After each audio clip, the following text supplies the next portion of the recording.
মোল্লা সাহেব অনেক দিন শ্বশুরবাড়ি যাননি। হঠাৎ শ্বশুরবাড়ি যাওয়ার শখ হওয়াতে মনের আনন্দে শ্বশুরবাড়ি গেলেন। শ্বশুরবাড়িতে বেশ ভালো মন্দ খেয়ে আবার বাড়ি ফিরে চললেন। মোল্লা সাহেব বাড়ি ফিরছেন, এমন সময় বাদশাহজাদা শিকারে বেরোচ্ছেন। শিকারে বেরিয়ে পথে প্রথমেই নাসিরুদ্দিনের সামনে পড়ে গেলেন। শাহজাদা এতে খুব ক্ষেপে গেলেন।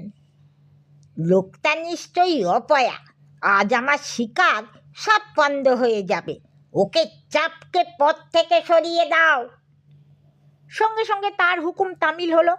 মোল্লা সাহেবের আনন্দ নিরানন্দে পরিণত হলো। কিন্তু এখন আর কিছু করার নেই।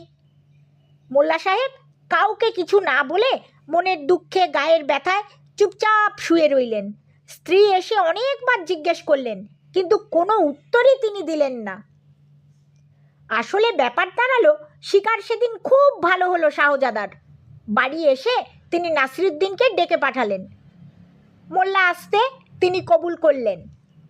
নাসির, আমি ভেবেছিলাম তুমি অপয়া, এখন তো দেখছি তা নয়, তুমি খুব পয়া লোক। নাসিরুদ্দিন খুব ভয় পেয়েছিলেন, কিন্তু এ কথা শুনে লাফিয়ে উঠলেন।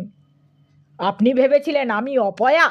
আমায় দেখে আপনি ভালো ভালো শিকার করলেন, হরিণ মারলেন, আর আপনার মুখ দেখে আমি 20 ঘা চাবুক খেলাম। অপয়া যে কে সেটা নিশ্চয়ই এখন বুঝতে পারছেন। এ কথায় শাহজাদা রাগ না করে মোল্লা সাহেবকে পুরস্কৃত করলেন। মোল্লা সাহেব তখন বাড়ি ফিরে তার বউকে সব কথা বললেন।